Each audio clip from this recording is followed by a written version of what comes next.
मातरं हृदये ध्यात्वा विशदाम्बुजवासिनीं बालानां सुखबोधाय क्रियते जागृतिका। अष्टम शिखा यत्र अलंकाराणां स्वरूपम् अस्ति। सर्वप्रथमम् अलंकारः इत्युक्ते किम्? अलंकारस्य स्वरूपं पश्यामः। अनन्तरं केचित् अलंकाराः अस्माकं पाठ्यक्रमे सन्ति। तेषाम् अलंकाराणां लक्षणम्, उदाहरणं, संगतिं च वयम् अत्र पश्यामः।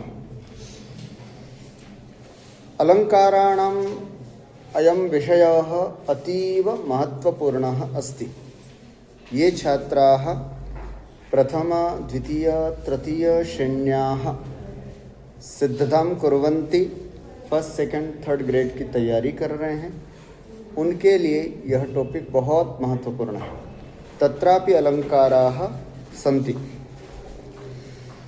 अतः यदि अत्र सावधानतया भवन्तः पठन्ति चेत् अस्माकं कृते लाभाय अस्ति, उपकाराय अस्ति। चलामः। सर्वप्रथमम् अलंकारस्य स्वरूपम्, अनन्तरं सर्वे अलंकाराः ये पाठ्यपुस्तके सन्ति, सर्वे न सन्ति, अस्माकं पाठ्यक्रमानुसारं केवलं 21 अलंकाराः एव सन्ति। एतान् अलंकारान् पठ्य, एतान् अलंकारान् सम्पठ्य अस्माकं पाठ्यक्रमो अत्रैव सम्पूर्णताम् एति। चलामः। सर्वप्रथमम् अलंकारस्य स्वरूपं वदामि, भवन्तः अनुसरन्तु। काव्यशोभाकरान् धर्मान् अलंकारान् प्रचक्षते।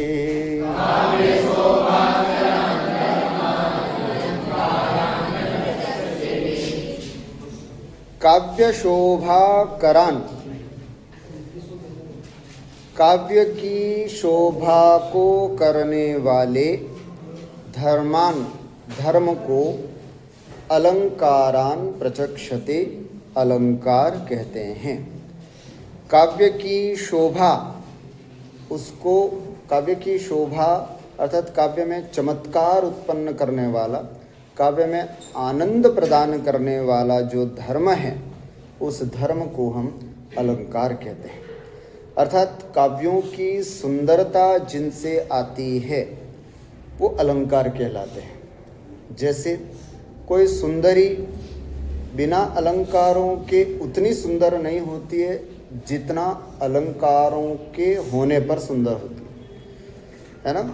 कई जगह अलंकारों के अलग अलग महत्व स्थापित किए हैं। बिना अलंकारों के जिस प्रकार से किसी सुंदरी या किसी स्त्री की सुंदरता नहीं होती है, उसी प्रकार बिना उपमादि अलंकारों के काव्य की शोभा नहीं होती। इसलिए कहा काव्य शोभाकरान् धर्मान् अलंकारान् प्रचक्षते, है ना। आचार्य दंडी ने काव्यदर्श में बताया है कि काव्य की शोभा करने वाले जो धर्म हैं, उन धर्म को हम क्या कहते हैं? अलंकार। ठीक है। जैसे व्यक्ति में शौर्यादि गुण होते हैं, वैसे काव्य में गुण कौन से थे? माधुर्य, ओज, प्रसाद आदि। जैसे व्यक्ति के अवयव होते हैं, हाथ, पैर, मुख आदि, वैसे ही काव्य में अवयव की तरह क्या होते हैं? रीति। अपन ने रीति भी पढ़ी। जैसे व्यक्ति के, है ना, कुंडल, हार, मुकुट आदि अलंकार होते हैं, वैसे ही काव्य में उपमादि अलंकार होते हैं। वही स्थान यहाँ पर अलंकारों का है। तो यह अलंकारों का लक्षण इन्होंने यहाँ पर एक सामान्य रूप से कहा। अलंकार विभागः तेच द्विविधाः, वे अलंकार दो प्रकार से विभाजित किए जाते हैं। कौन कौन से? शब्दगताः, अर्थगताश्च। अर्थात शब्दगत अलंकार, शब्दों में पाया जाने वाला अलंकार, और अर्थगता अलंकार अर्थात अर्थों में पाया जाने वाला अलंकार। कहने का मतलब जिन अलंकारों में शब्दों से सुंदरता बनती है, मतलब अगर उस शब्द को वहां से हटा दिया तो उसकी सुंदरता खत्म हो गई। शब्द प्रधान जो अलंकार होते हैं उसे हम शब्दालंकार कहते हैं। और जिसमें अर्थ की सुंदरता है, शब्द तुम चंद्रमा लगा दो, रवि है ना, शशांक लगा दो, मयंक लगा दो, कुछ भी शब्द प्रयोग कर दो, उस पर कोई फर्क नहीं पड़ता। वहां अर्थ महत्वपूर्ण है, चंद्रमा का जो अर्थ है वो महत्वपूर्ण। तो जहाँ अर्थ की प्रधानता होती है ऐसे अलंकारों को हम कहते हैं अर्थालंकार। शब्दालंकार में शब्द परिवर्तन नहीं किया जा सकता, अर्थालंकार में शब्द परिवर्तन किया जा सकता। शब्द परिवृत्य सहत्वम शब्दालंकारः, शब्द परिवृत्ति सहत्वम अर्थालंकार, असहत्वम सहत्वम। शब्द परिवृत्य सहत्वम, शब्द के परिवर्तन को जो सहन नहीं करता है वो शब्दालंकार। शब्द परिवृत्ति सहत्वम अर्थालंकार, और जो शब्द के परिवर्तन को सहन कर लेता है उसे हम अर्थालंकार कहते हैं। एवं अत्र अलंकाराणां भेदद्वयम् उक्तं शब्दालंकारः अर्थालंकार। अत्र शब्दालंकारे अनुप्रासः अस्ति, यमक अलंकारः अस्ति, पुनः श्लेष अलंकार अस्ति। एतान् अलंकारान् अहम् इदानीम् अत्र न पाठयामि, यतोहि भवतां पाठ्यक्रमे एते अलंकाराः न सन्ति। अर्थालंकारेषु स्वभावोक्तिरलंकारात् आरभ्य अस्माकं पाठ्यक्रमे अलंकाराः सन्ति। अतः साक्षात् स्वभावोक्ति अलंकारं प्रति गच्छामः। पृष्ठ संख्या 141। प्रारंभे वयम् अलंकारस्य स्वरूपम् अलंकारस्य भेदान् दृष्टवन्तः। अधुना ये अलंकाराः अस्माकम् अधुना पाठ्यक्रमे सन्ति तान् वयम् अत्र पठामः। तेषु प्रथमः अलंकारः अस्ति स्वभावोक्ति अलंकारः। कः अलंकारः? स्वभावोक्तिः अलंकारः। अर्थात यस्मिन् अलंकारे स्वभावस्य उक्तिः अस्ति स अलंकारः स्वभावोक्ति अलंकार। अर्थात जिस अलंकार में स्वभाव का वर्णन किया गया है, जो जैसा है बिल्कुल उसका वैसा वर्णन किया जाए, उसको बोलते हैं स्वभावोक्ति अलंकार। कोई ज़्यादा कठिन नहीं है। आप अगर शब्द को समझ जाएंगे तो अलंकार का लक्षण भी समझ जाएंगे, है ना। स्वभाव, जिस अलंकार में स्वभाव का वर्णन किया गया है, जैसे गाय और बछड़ा जब मिलते हैं तो किस तरह से एक दूसरे के प्रति वात्सल्य और प्रेम दिखाते हैं, कवि बिल्कुल उसका वर्णन करता है तो स्वभावोक्ति अलंकार। जैसे शाम हो रही है, सूर्यास्त हो रहा है, तो सूर्यास्त के समय क्या क्या चीज़ें दिखाई दे रही हैं, लालिमा दिखाई दे रही है, पक्षी अपने घोंसले पे आ रहे हैं, वो सब स्वाभाविक वर्णन। तो कभी ऐसा वर्णन करे तो समझना स्वभावोक्ति अलंकार, जहाँ बिल्कुल स्वाभाविक वर्णन किया जाए। चाहमः स्वभावोक्ति अलंकारस्य लक्षणं किम् अस्ति तदत्र वयं पश्यामः। वदन्तु सर्वे। स्वभावोक्तिरसौ चारु यथावद्वस्तु वर्णनम्।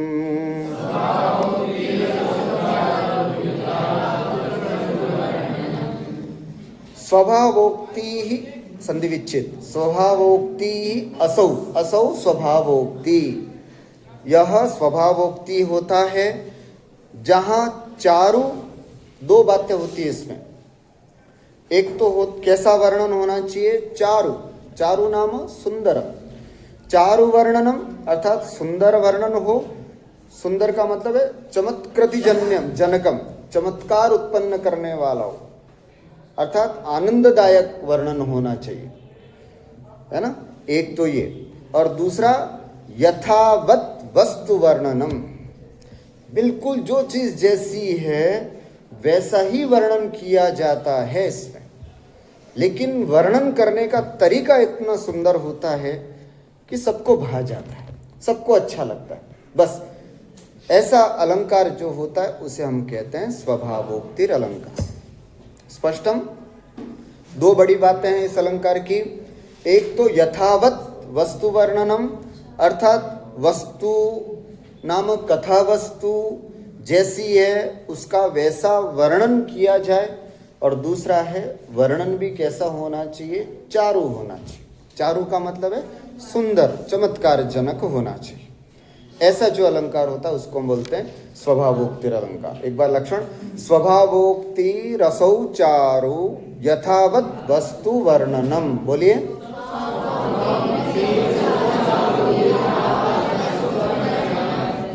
उदाहरणे अत्र एकं पद्यम् अस्ति, यथा अभिज्ञान शाकुन्तले। भवन्तः सर्वे अभिज्ञान शाकुन्तलं पठितवन्तः, अतएव पद्यमेतत् भवतां कृते अतीव सरलं स्यात् इति अहं मन्ये। एकवारम् उच्चारणं कुर्मः। ग्रीवा भङ्गाभिरामं मुहुरो न पतति स्यन्दने बद्धदृष्टिः।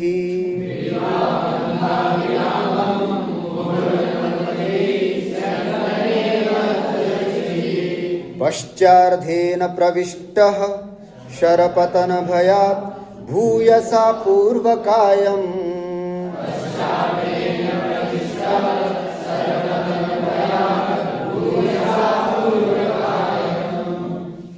शष्पैरर्धावलीढैः श्रमविवृतमुखः भ्रंशिभिः कीर्णवर्त्मा।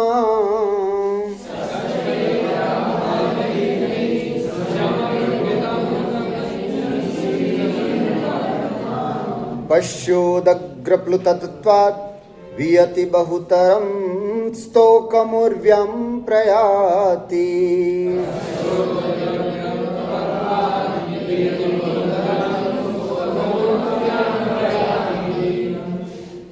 शाकुन्तले प्रथमांके मृगहननाय धावितरथस्य राज्ञो दुष्यन्तस्य स्वसुतं प्रति उक्तिरियम्।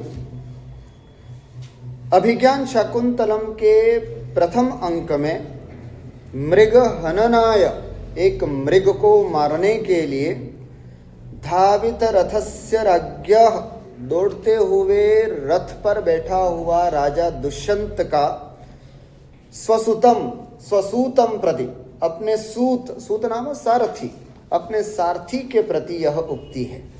अर्थात राजा दुष्यंत अपने सारथी, है ना, अपने सारथी को यह कह रहे हैं कि देखो वो मृग दौड़ता हुआ मृग कैसा दिख रहा है। मृग क्यों दौड़ रहा था आपको पता है? क्यों दौड़ रहा था? मजे से दौड़ रहा था क्या? आनंद से दौड़ रहा था क्या? नहीं, क्योंकि डर करके दौड़ रहा था, डरा हुआ था। क्यों? क्योंकि शिकारी कौन था अभी, है ना, राजा दुष्यंत शिकार करने गया हुआ था। और जब एक शिकारी पीछे आ जाए, समझना, जब एक शिकारी पीछे दौड़ रहा हो और जिस जीव को ये नहीं पता कि मेरा अगला क्षण कैसा होगा, मैं जीऊंगा या मर जाऊंगा, ऐसी स्थिति में एक डरे हुए मृग की क्या स्थिति होती है, महाकवि कालिदास ने बहुत सुंदर तरीके से एक स्वाभाविक वर्णन यहाँ पर किया। संस्कृत साहित्य में स्वभावोक्ति का ये बहुत प्रसिद्ध उदाहरण है कि कैसे एक डरा हुआ मृग, डरा हुआ है ना, डरा हुआ है कि पता नहीं कब इसका तीर मुझे लग जाए और मैं मर जाऊं। ऐसे डरे हुए मृग की क्या स्थिति होती है, उसकी स्थिति का वर्णन राजा दुष्यंत जो है वो वर्णन कर रहे हैं, अपने सारथी को सुना रहे हैं। क्या कह रहे हैं देखिए, हे सूत, हे सारथी, पश्य, देखो तो, अनुपतति स्यंदने, अनुपतति, अनुधावती, स्यंदन मन होता है रथ, पीछे पीछे आते हुए हमारे रथ पर, ग्रीवा भंगाभिरामम मुहुहु बद्ध दृष्टि अयम मृग। कैसा है ये मृग? दुष्यंत कैसा वर्णन कर रहा है, देखो देखो ये मृग कैसा है। अनुपतति स्यंदने, पीछे पीछे आते हुए हमारे रथ पर, बद्ध दृष्टि ही, है ना, अपनी दृष्टि टिकाए हुए देख रहा है हमारी तरफ।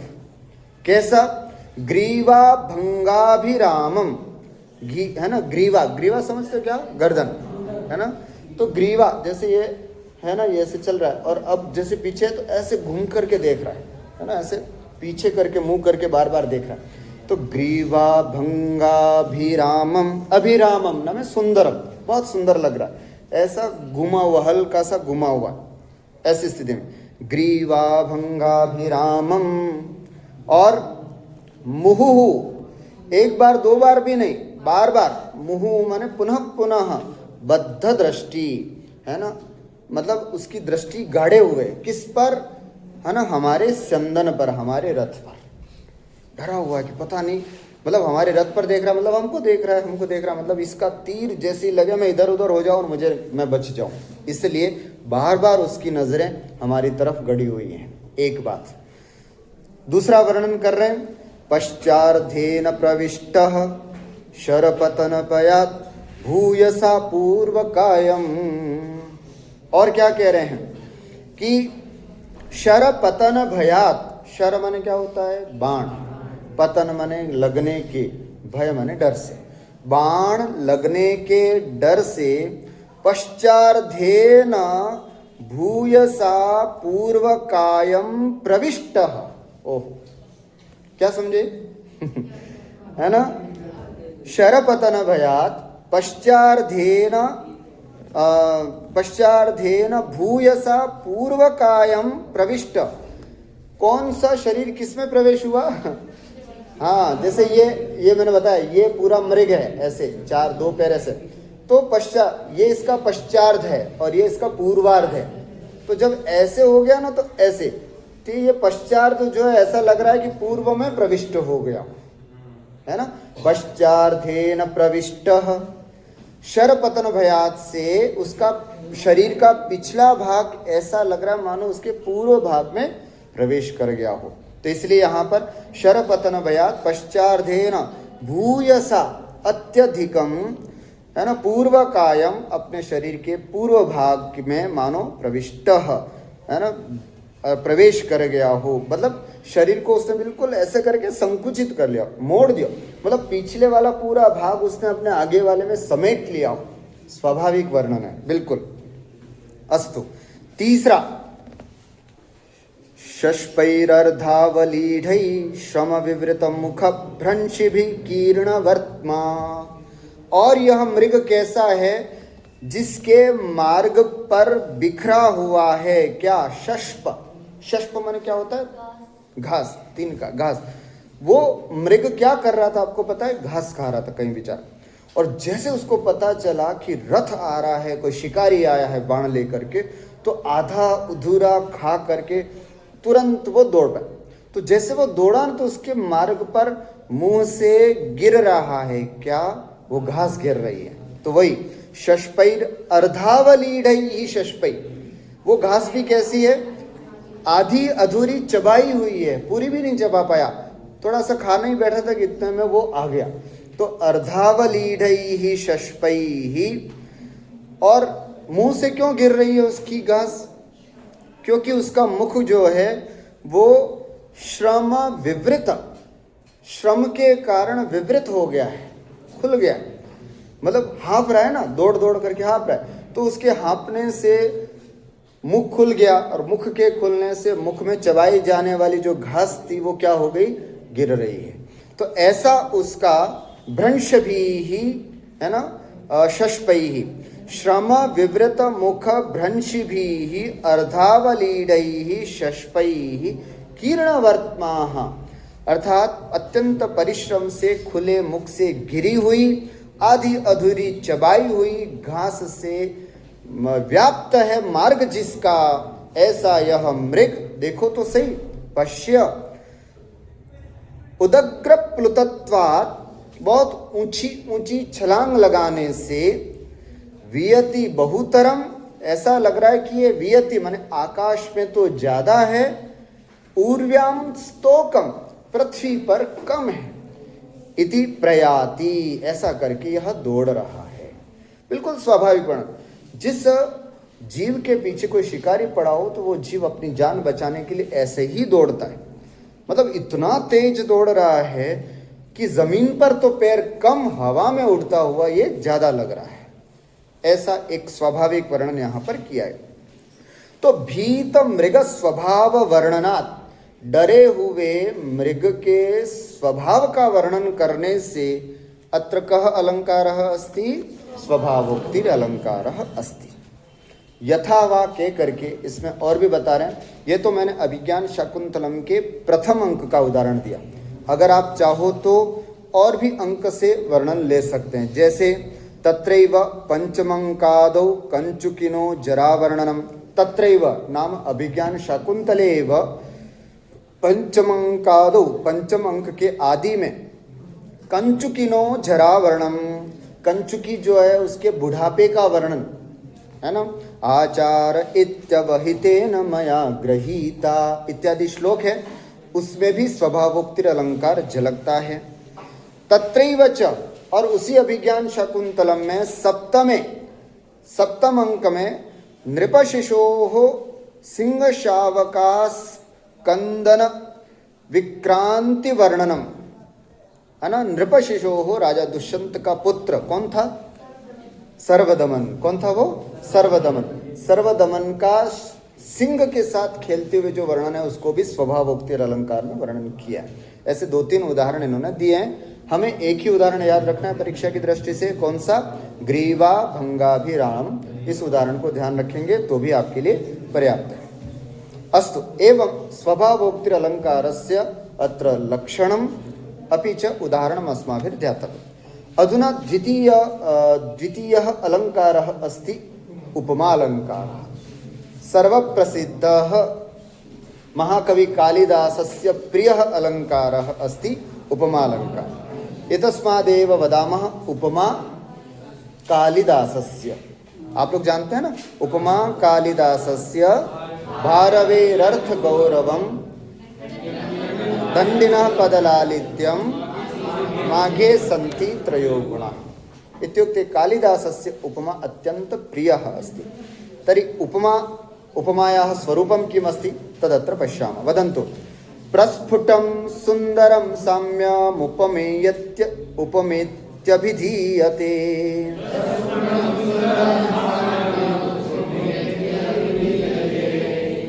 प्रस्फुटं सुन्दरं साम्यमुपमेत्यभिधीयते।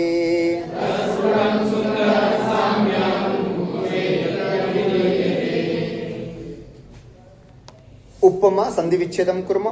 उपमा इति अभिधीयते। उपमा ऐसा कहा जाता है। किसको कहते हैं उपमा? अगर एक शब्द में आपसे पूछा जाए उपमा किसे बोलते हैं तो आप क्या जवाब दोगे? इसको लक्षण को देख करके बताओ, किसको बोलोगे उपमा? नहीं, सुंदर को उपमा नहीं बोलेंगे, नहीं। साम्यम, बस साम्यम उपमा। समानता जहां पर की जाती है किसी की, है ना। तुलना नहीं, तुलना नहीं, हाँ, मतलब एक तरह से समानता, ये इसके जैसा, ये इसके जैसा। साम्यम उपमा, बस क्या समझे? साम्यम उपमा, जहां पर समानता बताई जाती है वो उपमा होती है। पर ऐसी समानता तो जैसे गौरीव गवयः, किसी ने पूछा गवय कैसी होती है, तो जैसी गाय होती है वैसे ही गवय होती है, नीलगाय भी वैसी होती है। तो गुरुजी यहाँ पर भी उपमा हो जाएगी क्योंकि यहाँ पर भी समानता है, गौरीव गवय। तो मना का नहीं, केवल साम्यम उपमा होती तो ये इतना ही बोलते, साम्यम उपमा इत्यभिधीयते। लेकिन इसके 2 विशेषण दिए इन्होंने, केवल सामान्य साम्यम नहीं। कैसी? एक तो है प्रस्फुटम और दूसरी है सुंदर। समानता भी हो तो कैसी हो? एकदम स्पष्ट हो, प्रस्फुटम। कैसी होनी चाहिए? प्रस्फुटम। एक समानता होती है जिसको व्यंजना से जाना जाता है, जैसे रूपक अलंकार में होती है ना। उसमें समानता तो होती है लेकिन उसमें दिमाग लगा करके, बुद्धि लगा करके फिर व्यंग्य से, एकदम वाच्य में नहीं होती है, वाच्य रूप में नहीं होती है, उसमें व्यंग्य रूप में होती है समय, प्रस्फुटम नहीं होती। हमारे उपमा अलंकार में कैसी होनी चाहिए? प्रस्फुटम साम्यम, और दूसरी सुंदरम साम्यम, और सुंदर होना चाहिए। प्रस्फुटम सुंदरम साम्यम उपमा इत्यभिधीयते, उसे ही हम उपमा कहते हैं। पश्यतु, शिष्य पृच्छति, गुरुजी इसमें प्रस्फुटम क्यों लगाया और सुंदरम क्यों लगाया, केवल साम्यम बोल सकते थे। तो यहाँ पर उसको जवाब दे रहे हैं गुरुजी कि प्रस्फुटम इति रूपकादेर गम्य साम्यात भेदाय। अरे भाई, समानता तो रूपक में भी है, लेकिन रूपक में जो समानता होती है वो स्पष्ट समझ में नहीं आती है, वो गम्य होती है, वो व्यंग्य रूप में होती है, इतनी जल्दी समझ में नहीं आती। इसलिए वो साम्यता नहीं हो, उसके लिए यहाँ उपमा में हमने एक शब्द दे दिया। क्या दिया? प्रस्फुटम। प्रस्फुटम इति रूपकादेह। आदि का मतलब परिणाम अलंकार भी ले लीजिए, रूपक अलंकार ले लीजिए, है ना, और भी बहुत सारे अलंकार है जिसमें समानता लेकर के व्यंग्य उत्पन्न होते हैं। तो ऐसे रूपकादेर गम्य, उसमें समानता तो होती है लेकिन वो साम्य कैसा होता है? गम्य होता है। गम्य का मतलब व्यंग्य रूप में होता है। गम्य शब्द का अर्थ है व्यंग्य के रूप में होता है। और यहाँ उपमा अलंकार में साम्य कैसा होता है? स्फुट होता है, प्रस्फुटित होता है, स्पष्ट होता है। तो एक अंतर तो ये हो गया। पुनः शिष्य पृच्छति, गुरुजी सुंदरम इति पदस्य किमर्थम अत्र प्रयोगः? तो कहते हैं सुंदरम वैचित्र्य जनकम। विचित्र, वैचित्र जनकम मतलब उसमें हाँ सुंदरता होनी चाहिए, चमत्कार होना चाहिए, आह्लाद होना चाहिए। ऐसा नहीं कि राम किसके जैसे? श्याम के जैसा राम, राम के जैसा श्याम। इसमें कोई अलंकार नहीं, इसमें उपमा अलंकार हम नहीं कह सकते। गाय गवय कैसी होती है? जैसे गाय होती है वैसे गवय होती है। इसमें भी कोई अलंकार नहीं, क्योंकि समानता तो है लेकिन सुंदरता नहीं है। अतः यद्यपि साम्यम उपमा अस्ति, किंतु कीदृशम साम्यम? प्रस्फुटमपि स्यात् सुंदरमपि स्यात्, तादृशम यत् साम्यम अस्ति तत्साम्यमेव उपमा इत्यभिधीयते। इत्यत्र देखो, गौ यहाँ लिखा है सुंदरम वैचित्र्य जनकम, विचित्र जनक होना चाहिए। तेन, इस कारण से गौरी व गवय। किसी ने बोल दिया कि मैं नील गाय को नहीं जानता हूँ, तो मुझे बता सकते हो कि नील गाय कैसी होती है? तो उसने नगर में भ्रमण करने वाले किसी व्यक्ति से पूछा, उसने कहा तूने गाय देखी है? बस, गौरी व गवय, जैसे गाय होती है वैसे ही गवय होती है। तो वो अगर हम कहें कि सब गौ इव, इव शब्द आ गया, गुरुजी ये तो अलंकार हो गया, उपमा अलंकार।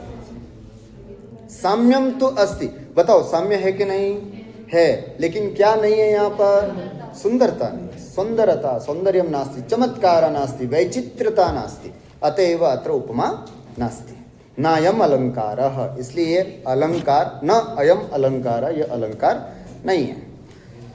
पुनः अत्र प्रश्नः भवति, गुरुजी साम्यम कतिविधम, समानता कितने प्रकार की हो सकती है?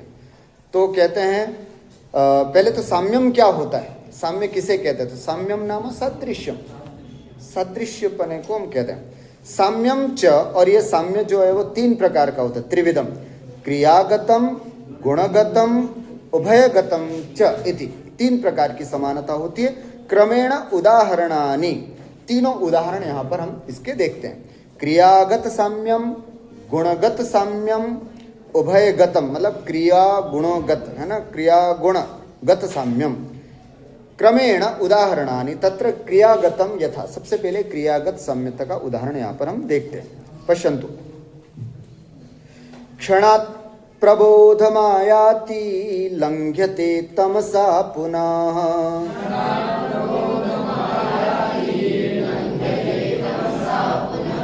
निर्वास्यतः प्रदीपस्य शिखेव जरतो मतिः।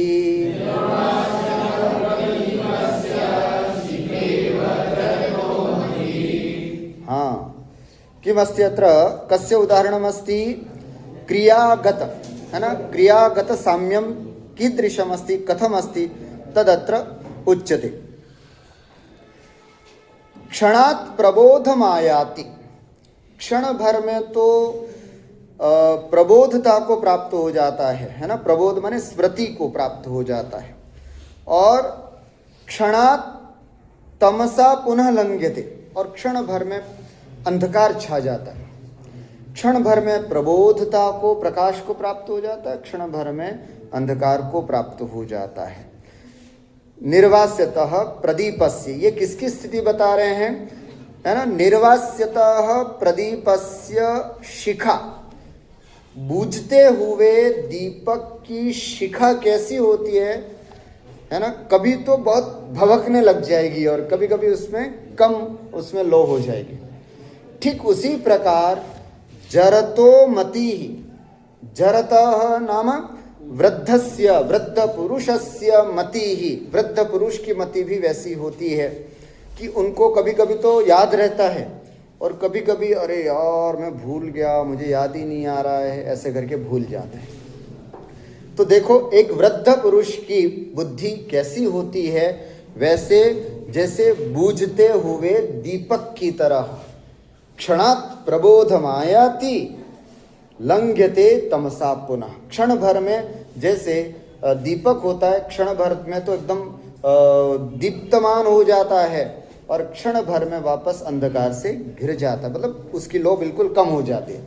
उसी प्रकार एक वृद्ध पुरुष की भी बुद्धि वैसी ही हो जाती है। अब यहाँ पर क्रियागत साम्य देख रहे हैं हम। क्रियागत साम्यता का मतलब जैसे है ना, यहाँ दो पद आए हैं, एक तो अत्र आयाति, प्रबोधम आयाति, एक तो आयाति और एक लंघ्यते, है ना, क्षण भर में तो ये बोध को प्राप्त, आयाति मैंने प्राप्त में होती, बोध को प्राप्त होती है और क्षण भर में लंघ मतलब उससे घिर जाती है, अंधकार से व्याप्त हो जाती है। तो ये दो पद जो हैं उनमें समानता है। पश्यतु अत्र, अत्र आयाति लंघ्यते इति च क्रियाद्वयस्य, ये दोनों क्रिया जो हैं उन दोनों की उपमेय उपमाने च साम्यम, उपमेय और उपमान में साम्यता है, अतएव अत्र उपमा अलंकार। नाम पहले तो ये भी समझ ले साथ में, उपमा अलंकार के साथ साथ, कि अलंकार में चार चीजें आपको आनी चाहिए, उपमेय, उपमान, उपमावाचक और साधारण धर्म। चार चीजें होती हैं जो हमेशा आगे भी इसका प्रयोग होगा। एक होती है उपमेय, जिसकी तुलना की जाती है वो कहलाता है उपमेय, जिसकी तुलना की जाती है वो कहलाता है उपमेय। इस श्लोक में उपमेय कौन है बता सकते हो? हाँ, वृद्ध पुरुष की बुद्धि उपमेय, जिसकी तुलना की जा रही है। जिससे तुलना की जाती है वो होता है उपमान। किससे तुलना की जा रही है? दीपक की लो से। तो दीपक की लो क्या हो गई यहाँ पर? उपमान। एक होता है उपमावाचक शब्द। उपमावाचक शब्द यहाँ पर कोई दिख रहा है आपको, जिससे आपको उपमा का पता चलता है? नहीं बेटा, उपमावाचक शब्द इव शब्द है ना, हाँ, शिखेव, शिखा इव, तो इव शब्द जो है वो यहाँ पर उपमावाचक शब्द है। और एक होता है साधारण धर्म। साधारण धर्म क्या होता है? जो उपमान में भी पाया जाता है और उपमेय में भी पाया जाता है। जैसे सुंदरी का मुख चंद्रमा के जैसा सुंदर है, तो चंद्रमा उपमान, सुंदरी का मुख उपमेय के जैसा, जैसा शब्द उपमावाचक, और सुंदर शब्द जो है वो क्या है? साधारण। साधारण धर्म वो होता है जो उपमान में भी पाया जाता है और उपमेय में भी पाया जाता है। यहाँ जो क्रियागत हम देख रहे हैं वो क्रियागत साम्य जो है ना वो साधारण धर्म, मतलब आयाति और लंघ्यते उपमेय में भी लगेगा और उपमान में भी लगेगा। इसलिए लिखा ना, क्या लिखा? उपमेय उपमाने च साम्यम क्रियाद्वयस्य, ये दोनों क्रियाओं की साम्यता, समानता, सदृश्यता जो है वो उपमान में भी है और उपमेय में भी है।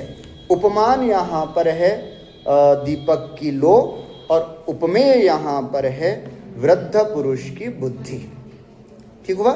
अतएव अत्र क्रियागत दो क्रियाएं हैं, आयाति और लंघ्यते इति। अस्तु, इदानीं गुणगतम उदाहरणम अथवा गुणगतम साम्यम, गुणगत समानता क्या होती है उसको भी यहाँ पर देखते हैं। उच्चारणं कुर्मः। कुमार संभवस्य अतीव सुंदरम पद्यमेतत् वर्तते। हरस्तु किंचित् परिलुप्त धैर्य, बोलिए,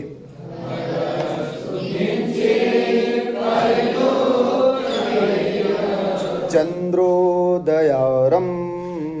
इवंबुराशि,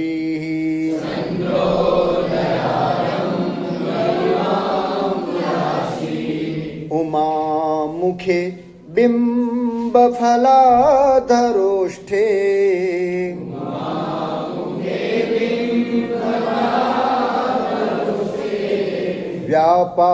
व्यापारयामास विलोचनानि,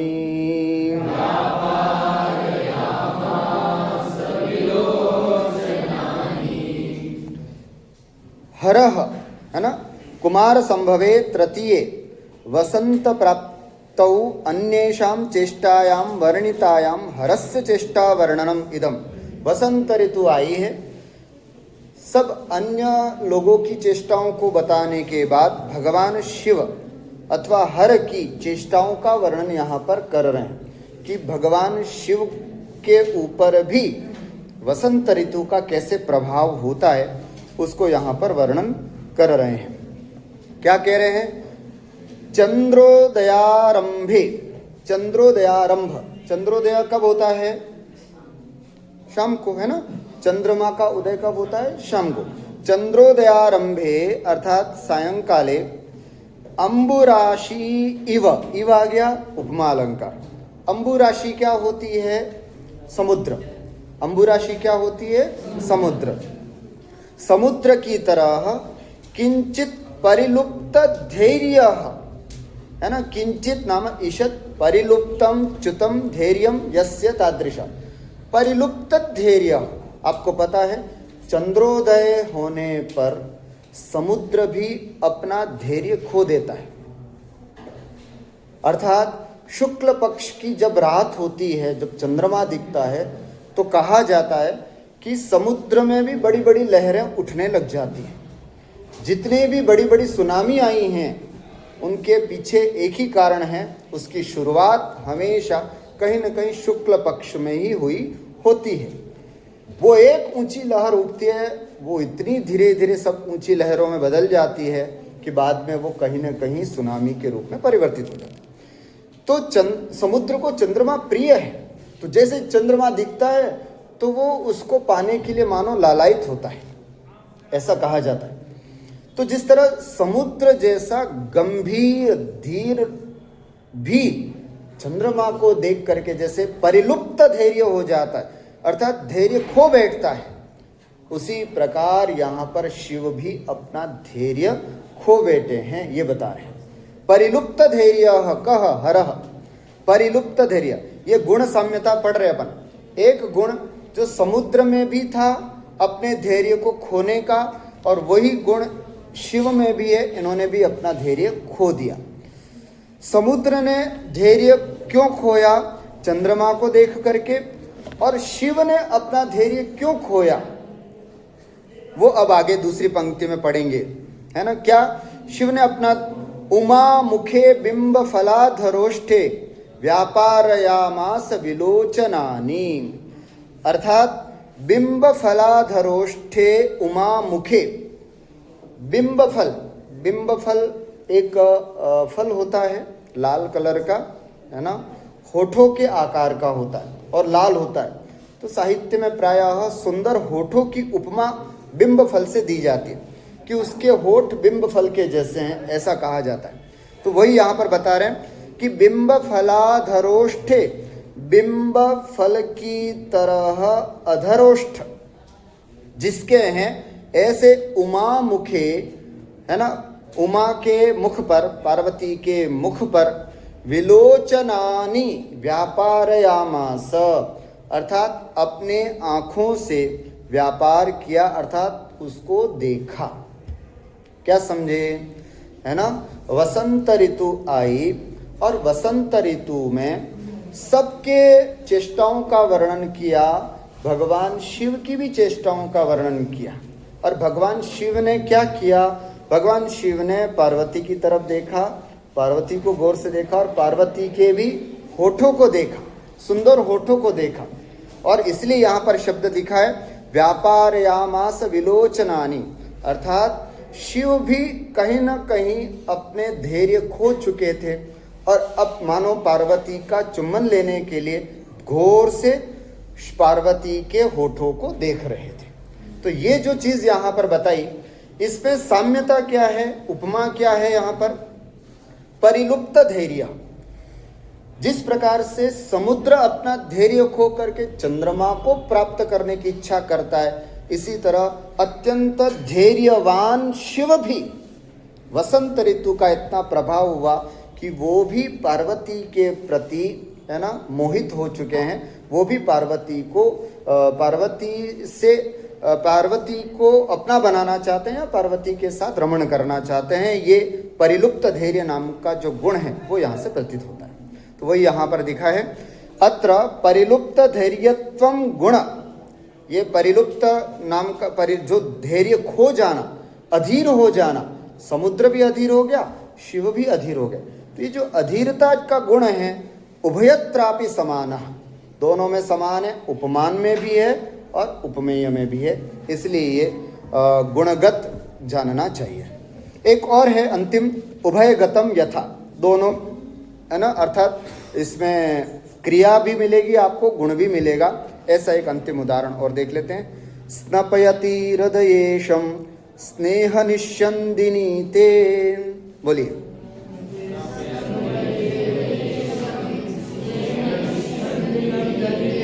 स्नपयति हृदयेशम स्नेह निश्यंदिनी ते,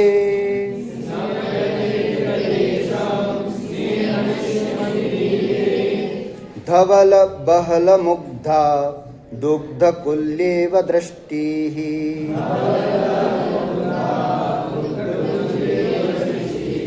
क्रिया गुणोभय साम्यम, क्रिया और गुण दोनों की समानता इस पद्य में हम देख सकते हैं। क्या कह रहे हैं यहाँ पर? स्नेह निश्यंदिनी, स्नेह नाम प्रणयः, स्नेहस्य निश्यंदिनी, स्नेह बहाने वाली, प्रेम बहाने वाली, प्रणय वर्षिणी, है ना, प्रणय को बहाने वाली। इति धवल बहल मुग्धा, अर्थात अत्यंत शुभ्र, बहल मुग्धा, अत्यंत मुग्ध, ऐसी ते दृष्टि ही, तुम्हारी दृष्टि, है ना, तुम्हारी जो दृष्टि है वो दुग्ध कुल्येव, है ना, दुग्ध कुल्ली एव, है ना। यहाँ पर कुल्येव का मतलब है कि बहाने वाली जो नाली है ना, नाली का जैसा समझना यहाँ पर। दुग्ध कुल्येव अर्थात दूध की कुली के समान, कुली के समान, नालिका के समान, अल्प सरित मतलब जिसमें कम बहाव हो, ऐसा। हृदयेशम स्नपयति, अपने प्राणेश, मतलब तुम्हारी दृष्टि उस दुग्ध कुली के समान है जो जिससे हृदयेशम, है ना, हृदयेशम न प्राणेश्वरम को स्नपयति, आर्द्रयति, अर्थात तुमने इतना प्रेम से अपनी दृष्टि उस पर डाली जिससे तुम्हारे प्रियतम तुम्हारे प्रेम में निमग्न हो गए, तुम्हारे प्रेम में डूब गए, ऐसा यहाँ पर वर्णन है।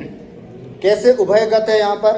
अत्र स्नपयति, ये तो क्रिया है, इति क्रियागत साम्यम, और स्नेह निश्यंदिनी और धवल बहुल मुग्धा, है ना, स्नेह को बरसाने वाली, है ना। एक तरफ स्नेह का अर्थ प्रणय होता है और एक तरफ दूसरे पक्ष में स्नेह का अर्थ होता है नवनीत, नवनीत। तो इस तरह से स्नेह निश्यंदिनी, तो ये दूसरा अर्थ भी इसमें स्नेह निश्यंदी और धवल बहल मुग्धा, तो ये धवल माने शुभ्र और बहल मुग्धा माने असी मनोहरा, ऐसी दोनों, ये दोनों विशेषण है।